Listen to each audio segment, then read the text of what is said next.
Hello, everyone, and welcome to Prove It To Me. I'm your host, Dr. Matt Law. I hope everyone's doing well today and is looking forward to a relaxing weekend.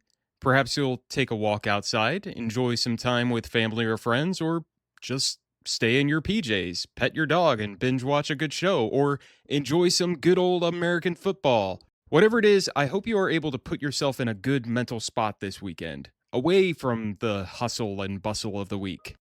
See, I care about you and I want to make sure you are taken care of, genuinely. Now, on an ad supported podcast, this is where we would bring up the latest and greatest talk therapy service.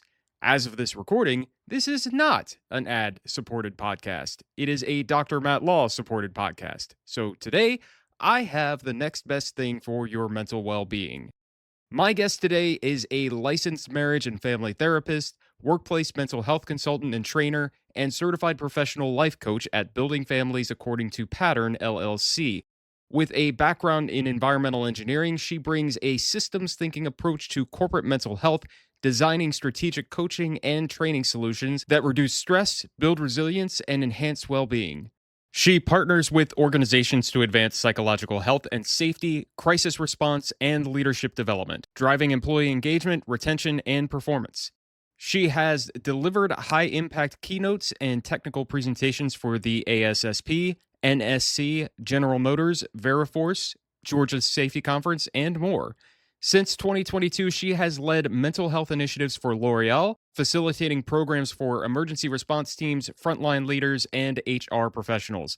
As a safety-focused trainer with ASSP, she champions wellness among safety professionals. Widely recognized in both traditional and digital media, she is a trusted voice on workplace mental health and employee well-being. Please welcome Georgia Bryce-Hutchinson.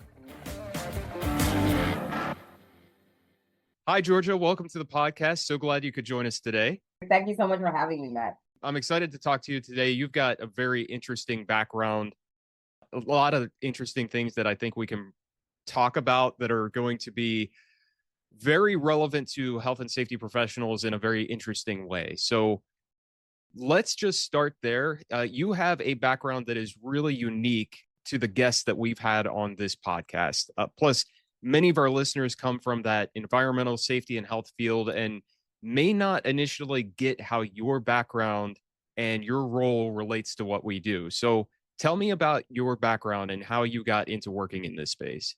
Sure. So, I started off working as an environmental scientist. My bachelor's degree is in environmental health and environmental studies. So I started off working with the county when I lived in Miami. For about 7 years, I worked with the Department of Environmental Resources Management. So we were like the local arm of the EAP. So we dealt with like Title CFR 40. That's what we were guided by. And I worked in that arena for about 7 years. And then I went back to school and I got an environmental engineering degree, a master's degree in environmental engineering, working in an engineering and construction space for about a little bit over 9 years. Where I had the opportunity to engage or cross paths with environmental health and safety and OHS professionals. So I have some idea about OSHA and many of the things that govern the environmental health and safety space.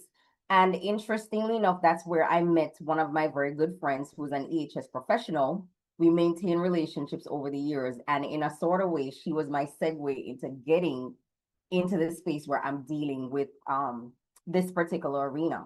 So, as an environmental engineer working in the field for a number of years, I decided to go back to school for marriage and family therapy. And I know that's a huge shift because, when you think therapy, it's like north and south from an engineering background. But somehow, Matt, I've been able to integrate both worlds. Back in 2020, during the height of the pandemic, this friend of mine who's an EHS professional, she was tasked to do a presentation on how getting back into the workspace, what it would look like in the midst of a pandemic. And she expressed that she wanted to address things from a mental health standpoint. But of course, she didn't know anything about mental health, but she knew somebody who does. And so we started doing work in that regard. We pitched proposals to the NSC's conference and the ASSP's conference, and we were able to get in to have conversations around, amplifying mental health in the workspace, because that's very important. And so that's pretty much how my trajectory has been. Over the last 4 years, I've had the opportunity to present at a number of AHS, OHS-led conferences, do trainings with health and safety professionals, work with safety focus, to provide training for health and safety professionals. And that's how it pretty much evolved. I've become a subject matter expert as it relates to mental health, and being able to bridge the gap between health and safety, which often focuses a lot on, traditional physical hazards, but now bringing the psychological piece into play. So, fortunately, we've talked a bit about mental health on this podcast, but really not a lot about therapy. So, what does therapy look like in the business world? So when you ask this question, I'll tell you the first thought that came to my mind. I remember back in 2015 when I was in school for marriage and family therapy, there's a professor who he does work in the corporate space. He's the only person I knew back then that actually went into the business arena and do work. And so when everybody else was talking about wanting to finish school and get into private practice, my eyes were always set on doing corporate work, right? And so I went to him and I said, okay, what does this look like? And so, at the time, and it still is the case, there is significant stigma around mental health. We'll talk about that a little bit more because it's kind of eased somewhat. But I remember he said to me, Georgia, it's pretty much the same thing that we do in a regular therapy setting, right? But he doesn't call himself a therapist in the business space. He calls himself a human system consultant, because again, the stigma around mental health was so strong. But the reality is this, Matt, people are people everywhere. You're dealing with the same people, whether it's outside of the workspace or within the context of work itself. And so you're really dealing with human behaviors. You're dealing with human needs. You're dealing with interpersonal challenges. The only difference is that it's in a broader setting in a workspace. So when we think of therapy in the work arena, I wouldn't necessarily label it therapy per se, but we think in terms of leadership and teams. You're working on issues of communication, conflict management, building cohesion in your team. So whether it's, focusing on what matters in terms of values or visions, or building trust, or creating psychological safety. You're thinking about psychoeducation, stress management, self-care, again, mental health literacy in the workspace, helping to amplify or amplify the importance of mental health as you would do physical health.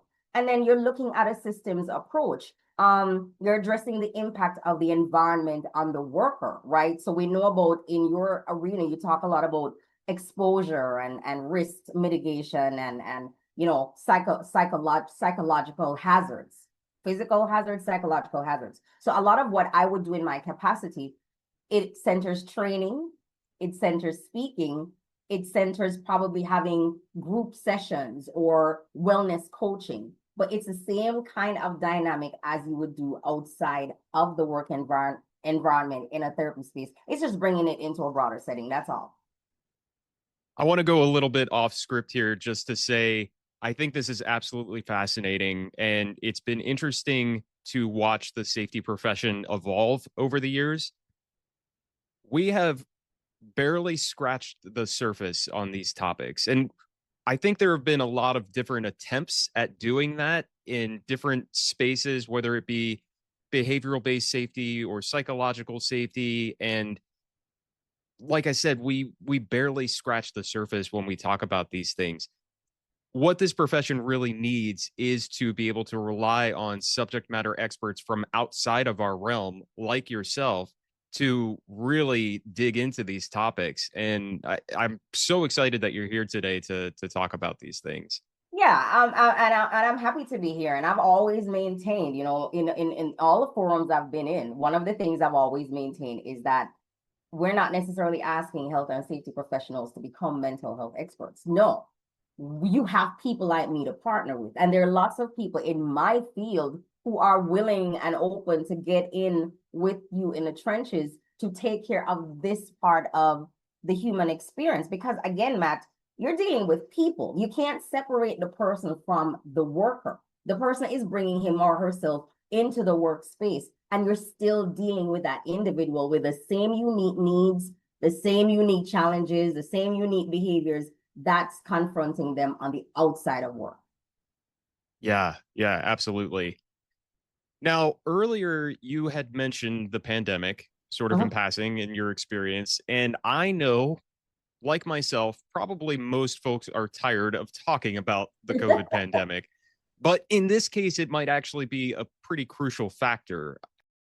How did the pandemic affect the organizational approach to mental health and psychosocial hazards? I'd say significantly, had a significant impact. As much as COVID created so much pain and loss for so many people, the flip side to COVID is that to me it has been the gift that keeps on giving, because one of the things I know that COVID did is that it impacted everyone in the hierarchy of an, if you think of an organization. So not was it just, not only were employees struggling during the pandemic, leaders were also struggling. So in a sort of sense, COVID kind of leveled the playing field. So, you were probably impacted directly by it because you probably got sick, or you had family members that got sick. Unfortunately, some people had lost, they lost family members as a result of it. And it was not just subjected to people who were just employees. Leaders were also struggling in that regard. So in a way, it kind of brought everybody to the same space. I think COVID also drew on the collective attention of organizational leaders regarding the importance of mental health awareness. Like, this is just one of those things you could not afford to ignore, because people were coming back into the workspace and they were struggling with grief, they were struggling with loss, they were struggling with anxiety. Some people were dealing with depression. And again, because you can't separate the person of the worker from the worker, as much as though we could seek to compartmentalize our lives, the reality is whatever was happening to me at home was going to be filtering into the workspace, and work is going to be filtering into my personal life. And so, it really created a sense of urgency, I believe, for not all organizational leaders. Some are still coming along, but it was almost like a wake-up call, like, okay, we're dealing with employees who are struggling with mental illness right now, and it is very obvious. And if they're struggling with mental illness, it is going to affect work productivity. It's going to be affecting our bottom line, which is to make money. So this is an area that we can't afford to ignore anymore. We're going to have to get involved and find ways to help our employees address the challenges that they're facing from a mental health standpoint. I know that there has certainly been a cultural shift in conversations around mental health in the workplace. I mean, more people are reporting. It says that, I think there's a statistics out there that says 4 in 10 employees are reporting struggling with severe mental illness. So whereas they were always probably struggling with it, now people are beginning to talk. Now people are beginning to say, the same way my company provides support from a physical standpoint, we also want you to put mental health on the same parity as you do our physical care. And so we want resources to in our work environment. And a lot of companies are realizing, no, if they want to attract and retain top talent, this is an area that they're also going to have to put a focus on. So, speaking of how this is affecting work, there's a certain way that we measure environmental health and safety effectively to make sure that we're addressing those things effectively. So, when you and I talked before, you mentioned that mental health may not be as cut and dry as many of the other data driven interventions we use in environmental health and safety. And that's weird to me as a quantitative Of person. course, you're into numbers and you're into data. So tell me a little bit more about the subjectivity in this area. Yeah, this is what makes mental health a little bit tricky, because when we talk about mental health, what we're talking about is the state of someone that's functioning from a satisfactory level of, say, cognitive, meaning you're thinking, emotional, and behavioral adjustment. So this individual is able to enjoy their life and create some sense of a balance between work and all the other things that are happening. And the individual is also able to cope with the normal life stresses of life without having to seek out the support of someone like myself, right? A behavioral health person. Mental health is a spectrum. And so what that means, at any given moment, we could be moving towards optimal mental health where we're good, Or we could be moving towards mental illness because of maybe some stressors in the environment, what related to work or related to our personal lives, right? So if somebody dies, for example, if you have a family member that dies, obviously grief is going to be present. Maybe some level of depression is going to show up, and maybe some level of anxiety is going to be there. So at any given point in time, we could be moving along this spectrum. The subjectivity about mental health is this. We talk about symptoms of mental illness. The symptoms are subject to the individual. So an individual who may be struggling with a mental illness is going to say to you, it's an internal thing. I'm feeling sad. I'm having racing thoughts. I'm having excessive fear. I'm feeling fatigued. I've lost my appetite. I can't eat. I can't sleep. I'm having difficulty concentrating. I'm having suicidal thoughts. All of those things are going on inside the individual. We can't see that. We only know it because they say it to us, or we begin to observe some visible signs of the internal crisis. And so some of the signs that we will probably see, you'll notice that your worker, if we're taking it within the context of work, comes in looking very tired, and it's not normal for that person. Very irritable, they're disengaged from work, they're withdrawn, they may be exhibiting certain behaviors like somebody who would naturally associate and talk with their colleagues. You notice that for a while that they're isolating themselves, they're coming to work drunk, coming to work high, being hostile. They're not normally a hostile person, but they're showing up hostile. Poor deportment, they have poor hygiene, they're smelling, they're wearing the same clothes. You'll observe those things. But whatever is going on inside of the individual, the symptoms, it is subjective. And so how do you really measure subjectivity? That's the challenging piece about it. So unless somebody tells you what's going on with them, or you observe some of these signs, how do you really know? How do you quantify that? This is fascinating. And we absolutely need subject matter experts like yourself to be able to help us make those types of observations. So, knowing that we have resources like yourself that are able to provide the subject matter expertise and help us dig into these symptoms and observations and be able to effectively address mental health in the workplace. What is the role of the environmental health and safety professional in mental health? So this question comes up a lot. Again, I've been able to interface a lot with health and safety professionals when we attend those ASSP conferences. This is one of those conversations that keeps coming up. Like, what do you want me to do? Like, I'm not a therapist, and I always say we don't want you to become a therapist. We don't want you to become a mental health expert. You already have those people in place, right? My response to that particular question, Matt, is this. I break it down into three very basic things. Know your employees. Get familiar with your people. Don't just deal with your workers in passing, or don't just see them as you know, just a resource because of their skill sets. Get to know them as people, right? Because when you begin to know your workers, when you become familiar with them, you're able to spot when there's changes happening in this individual. You're able to spot if this individual is probably experiencing distress or they're experiencing a mental health crisis. There are going to be changes in their behavior, obviously. And if you're observing that, then be concerned enough, care enough to check in with your employee. Ask questions. How are you doing? And if the person comes to you and wants to talk to you about certain things, be willing to listen. Again, you're not here to fix anybody. You're not here to diagnose anything. You're just listening to what this person is saying, or you're asking if you're making an observation. And most important, be aware of the resources that your company has around mental health, right? So, employee assistance program may be something that's available. I believe a lot of employee assistance programs, they provide a few sessions for an employee to sit with a counselor if they're going through something. It's just being aware of being familiar with your worker, knowing your worker enough to observe if there are changes, being willing to ask questions, being willing to listen, and then providing them with the resources. Point them to HR, because more than likely HR is where they'll be able to have the conversations about what mental health resources are there. And that's it.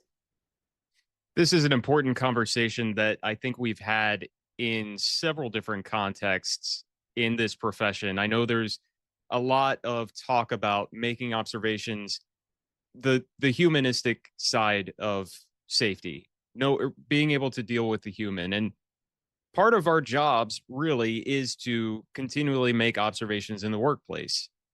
Those observations are usually of physical hazards, things that we can see and touch and smell that we know we're we have to address those things so that workers don't get hurt physically. So this is sort of adding on top of that.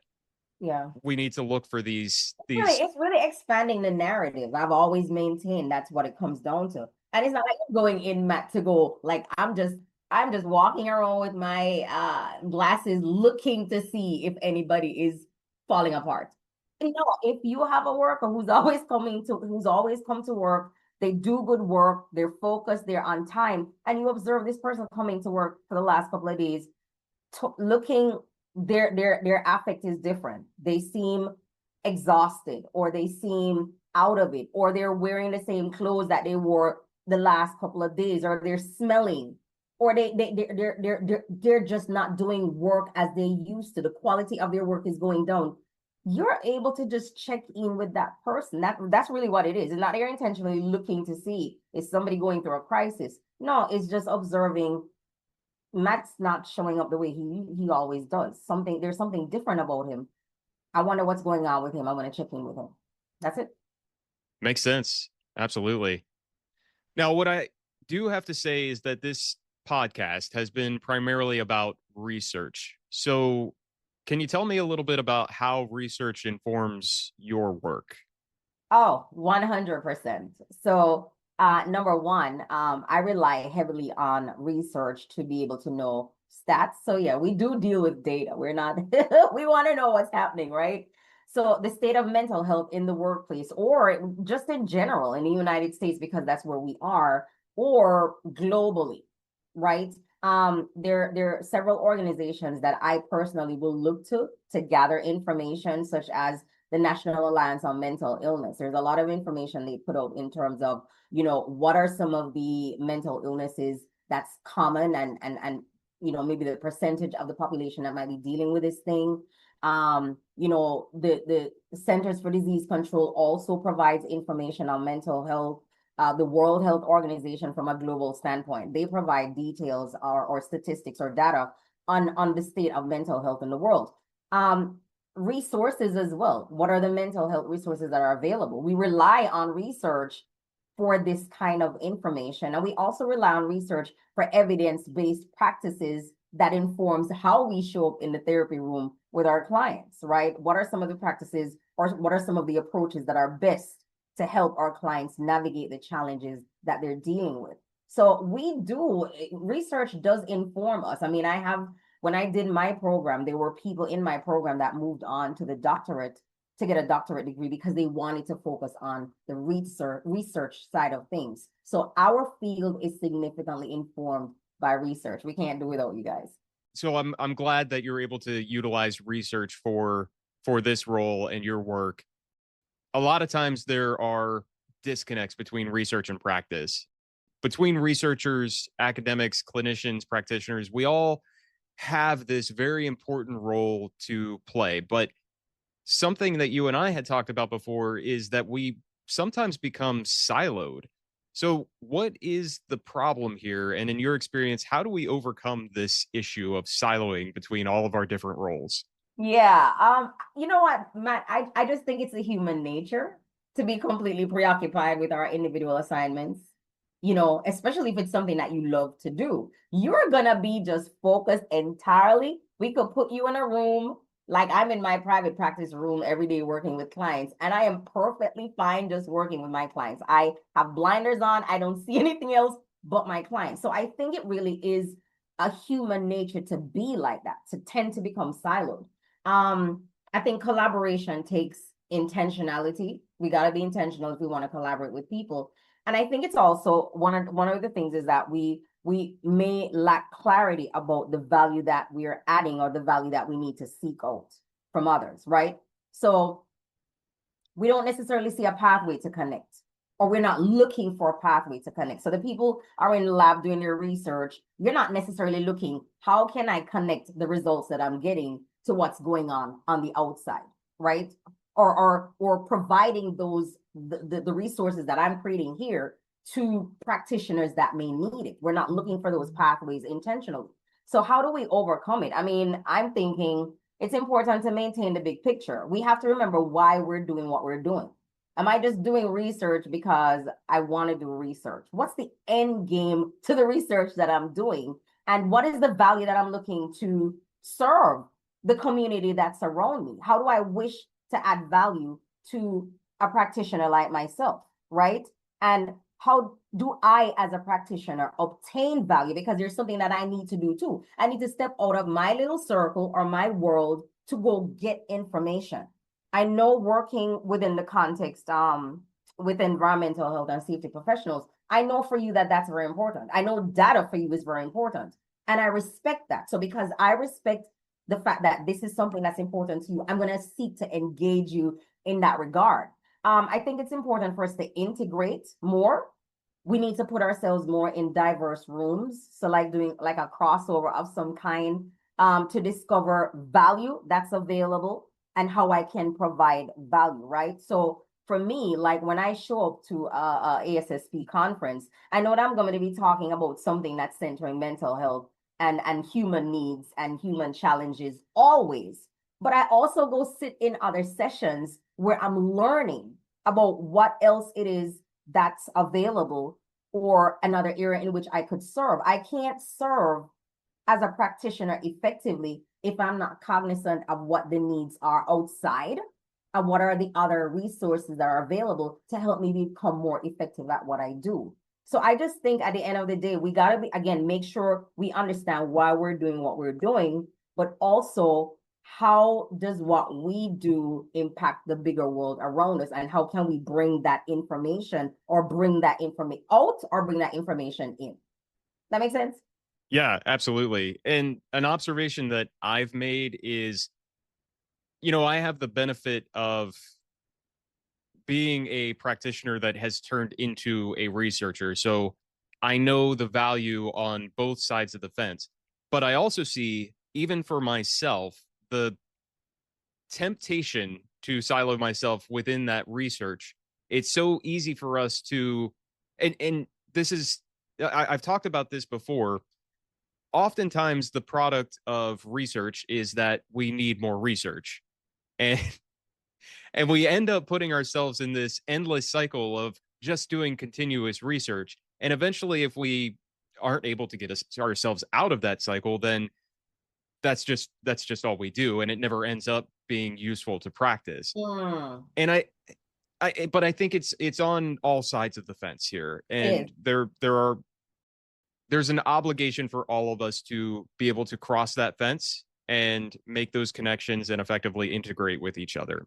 Now, one place where I think this is happening is in the field of total worker health.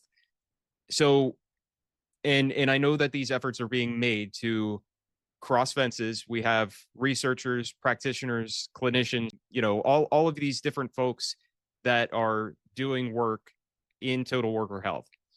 What does that mean for you? How is total worker health helping our approach to mental health? Sure. So when I think from again, EHS, OHS, getting into your world, generally traditional safety culture centers meeting OSHA's general duty clause. Ultimately, that's everything that it really comes down to. You want to make sure that you're creating a space for workers where the environment is free from recognized hazards, right? That could potentially cause death or it could cause serious physical harm. Again, traditionally, a lot of the emphasis has always been on the tangible stuff, the things that we could see, right? What I believe total worker health does, and I love it, and I pray somewhere in the future, Nash is able to come back fully. But one of the things that I really appreciate about total worker health is that it expands this narrative. It goes beyond just the physical focus. It's taking that comprehensive and holistic approach to worker well-being. It's making the worker central, right, to this whole process. It's not just only protecting the worker from physical harm, It's also looking to protect workers from psychological harm. That's the other piece. It's expanding again that narrative and not just protecting, but also looking to promote the overall health through best practices or protocols or procedures or whatever it is that you would refer to that as. I like the fact that it takes a systemic approach to promoting mental health.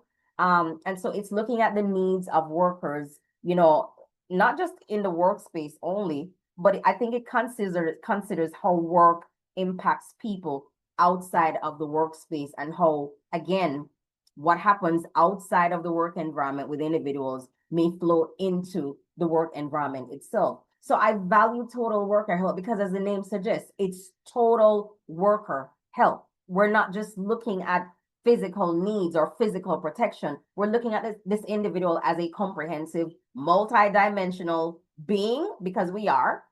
And what is it that we can do to make sure that we're creating the best environments where they could come in and do work and show up as maybe their best selves? If they, we're not responsible. I'm not saying companies are responsible for people's stuff outside, but you definitely are responsible for the impact of what work does when they come into your work environment.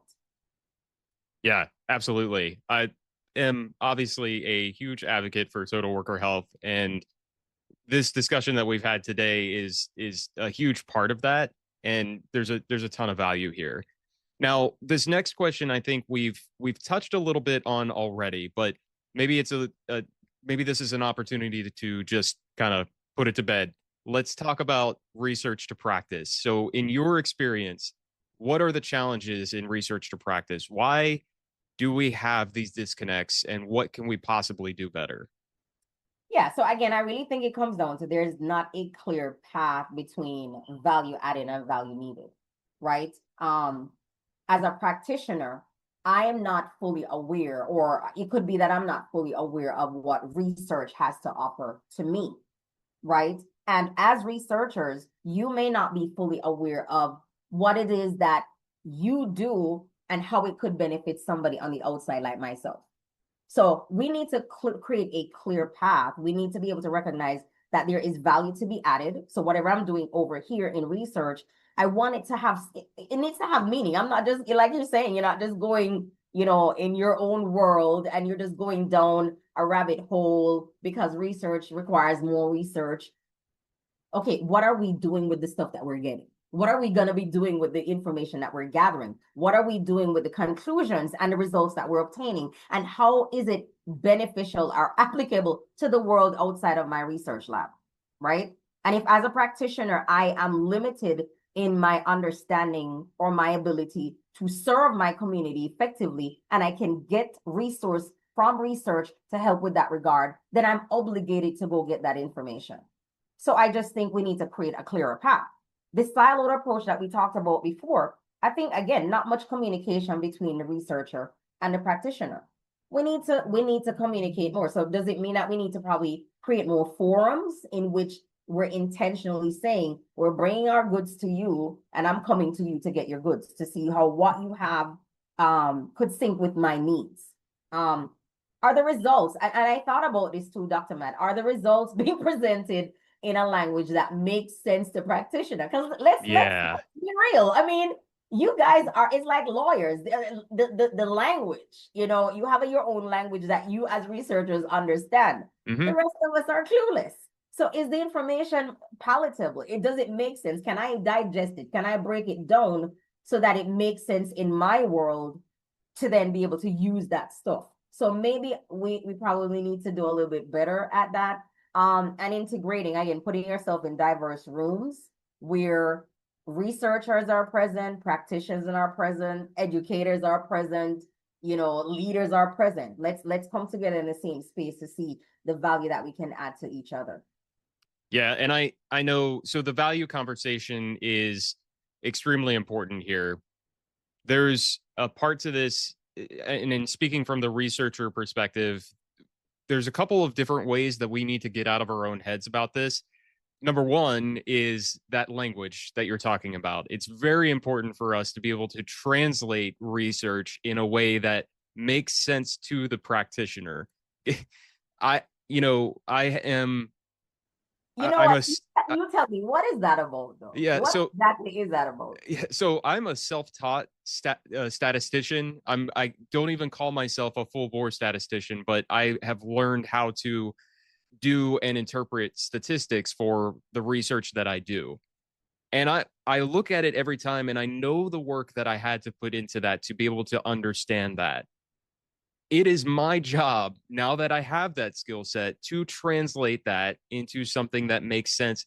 If I walk into a room with practitioners and I start talking about multiple linear regression and t-tests and ANOVAs, and they're just, they're going to glaze over. They're not going to get it. Exactly. So I have to be able to say, okay, yes, the numbers are here and the numbers are important, but this is what they actually mean to practice. And this is how you need to think about it in your work.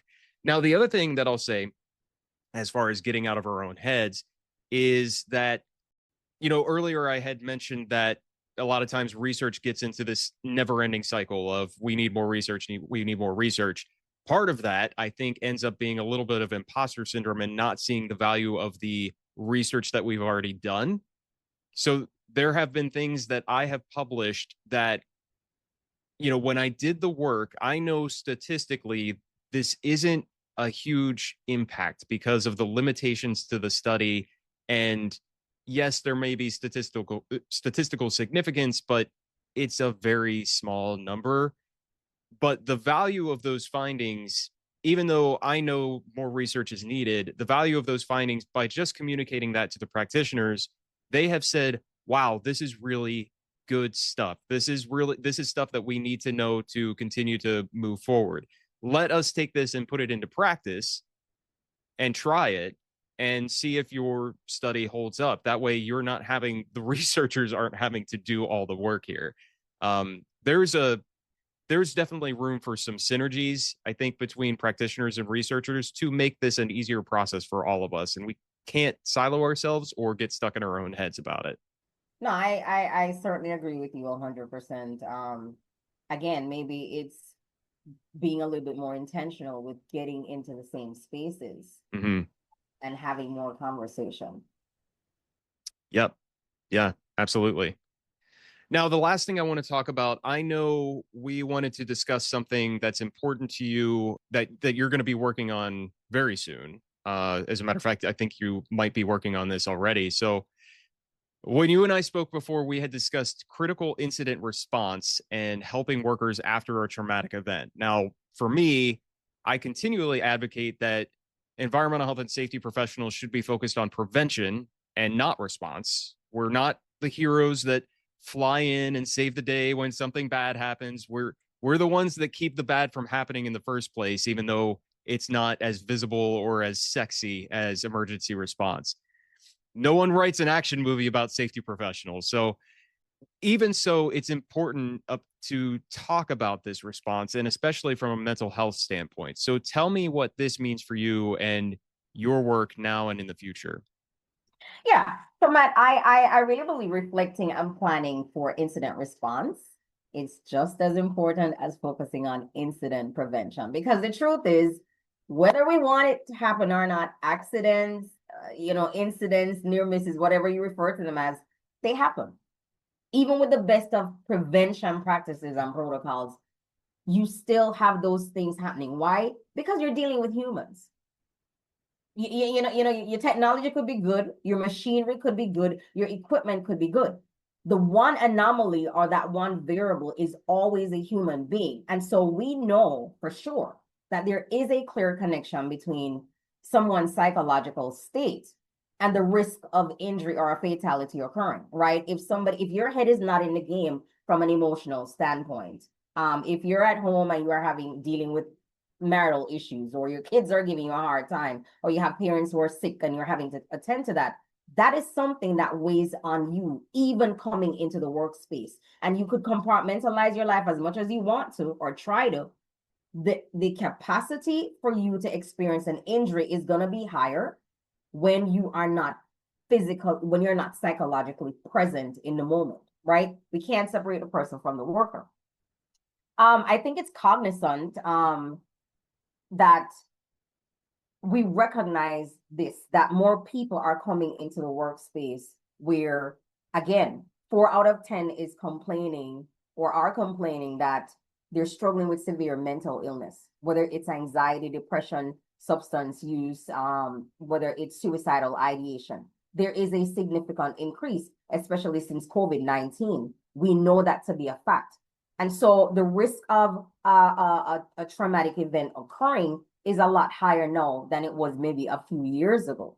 We know suicide, for example, is extremely significant, particularly in the construction arena. I know the construction arena struggles with that a lot. In fact, the level of suicide is 4 times higher in construction comparative to the other industries. It's not just the individual who dies. It's not just the individual who will have an accident that is impacted. Workers, co-workers, colleagues, auxiliary staff, they're also going to be affected if there is a traumatic event that occurs, if there is a suicide that occurs.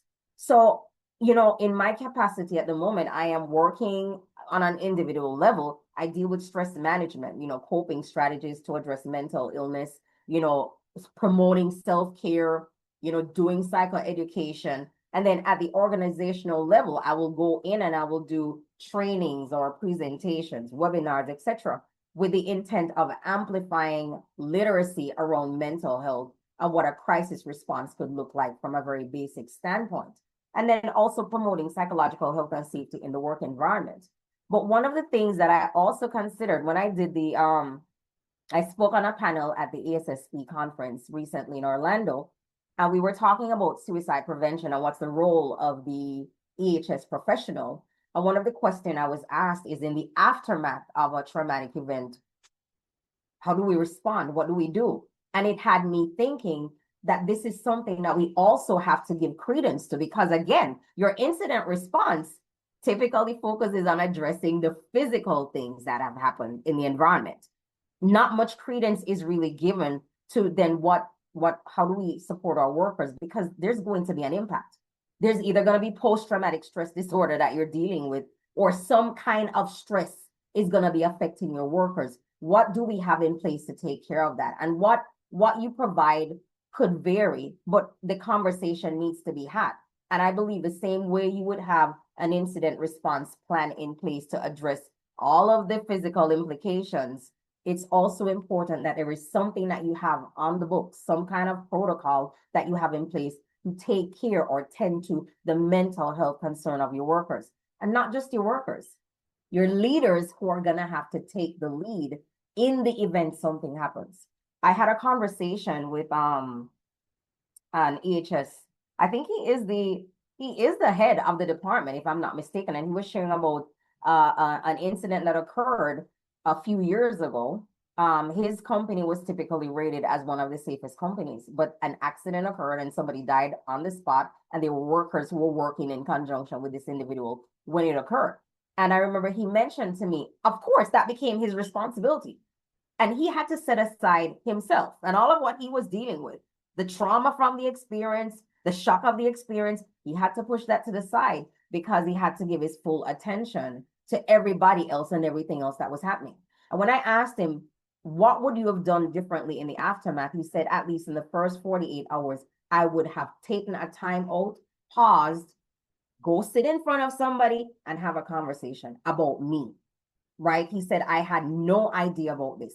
One of the other things he shared with me was that the workers who were working alongside the individual who died very tragically, they insisted on finishing up the task because they wanted to do it in honor of the worker who died. And it was one of the employees' spouses who reached out to him and said, this is not working. It's not working. He's coming home and this is what's going on with him. So these are things he said in hindsight he would have done differently. And I'm wondering if there was a response plan in place to kind of offer some guide, if there was some pre-training in place to help, organizational leaders have an idea of what distress would look like for your employees post a traumatic event. Would that have made a difference? And so that's an area where I definitely wanted to start doing. I'm focusing on doing some more work, really helping organizational leaders understand the psychological implications in the aftermath of a traumatic experience, what it means for your workers. Not everybody is going to probably deal with post-traumatic stress disorder. Depending on your level of resilience, you might not be affected in any way. But we don't know that that will be the case for everybody. So why not put some measures in place to ensure that our managers are trained, they have some idea of what distress is going to look like, how can people cope with the challenges that they're dealing with, and addressing, making sure support is there, and of the resources that are available at hand for you to pull in if something were to occur. Because again, we are putting measures in place to prevent stuff, but you never know when something could go wrong. Yeah, very important discussion. I know there are a ton of EHS professionals, EHS functions out there that are also responsible for building emergency response teams and doing business continuity plans. I feel like if this part, the mental health part, in the aftermath of a traumatic experience or an incident or anything, is not part of those plans, you're not going to be as resilient or as recoverable as it looks like on paper. No, you won't. And I'll tell you, as I was doing my own research, one of the things that I came across is the idea of the level of stress that you deal with every day, just small increments, it wears away at your level of resilience. And you never know, it could just take like a feather to make you fall apart because stress is consistently building, right? I had an opportunity in 2022 to partner with L'Oreal, their New Jersey office. I was asked to come in to do some work with their emergency response team because they said, listen, we know how to deal with some of these physical issues, but we have no clue about mental health and what are some of the things that we need to be looking for and what some basic response would look like. Again, I didn't do the training trying to make these people into experts. Far from it, but at least having some knowledge or some insight into what a crisis could look like and what are some of the things that we could do to help our employees in the interim for them to go get some support from a professional. But that conversation is absolutely important, and I'm really hoping that more and more leaders in this space will respond to it. I did a podcast with two ladies who are EHS professionals, and I remember, one of them said to me that she brought up in the conversation that I believe she's been working in the field for maybe about 10 years. She's seen 4 deaths. She said, in fact, the first time she encountered an employee dying, she babysat the body until the medical examiner came. Wow. She said, Georgia, in all the years I've worked in this field, no one has ever asked me after an incident, how are you doing? Do you need mental health resources? There are no trainings available. Nobody prepared me coming into this field for the possibility that I was going to see dead bodies that I'd have to babysit, or I would be seeing limbs being torn off of people. I was never prepared for that. And when she said it to me, I was blown away because I'm like, that is wild. Again, this is one of the reasons why I really want to position myself to come in and provide support in this regard in whatever way I can. Yeah, that's awesome. Again, it's super important.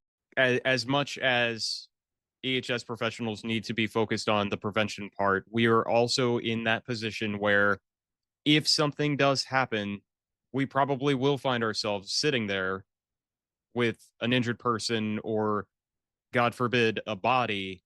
And that is a traumatic experience to prepare for and to address. So, yeah, extremely important work. And I'm really glad that you're doing something in this space. So, Georgia, this has been a fantastic discussion.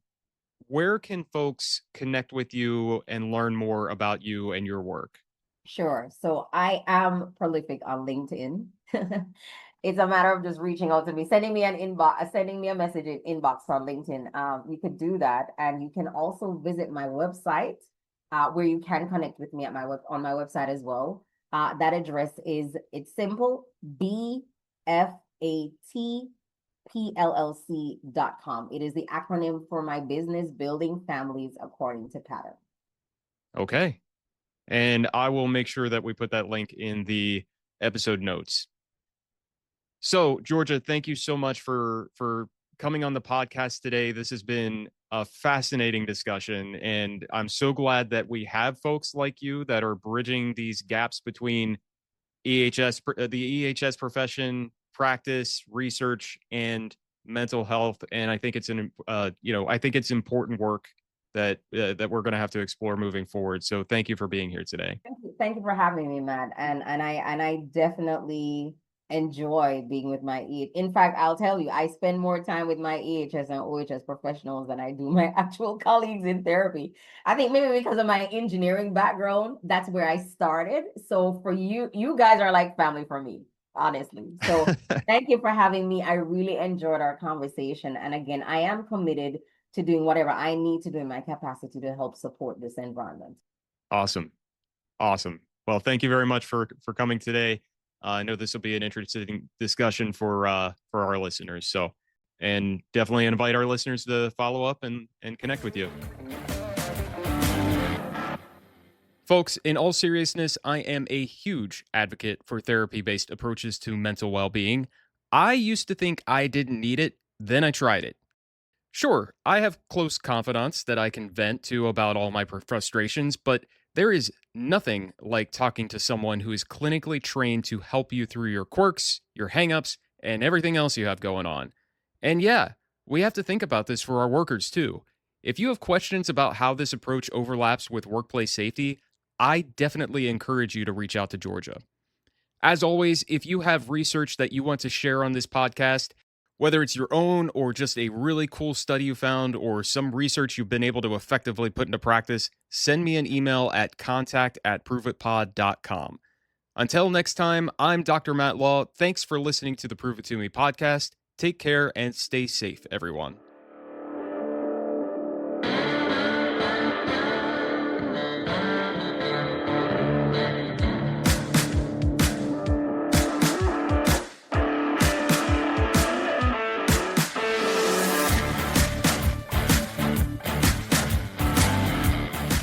Prove It To Me is produced by me, Matt Law. Original music by Wes London.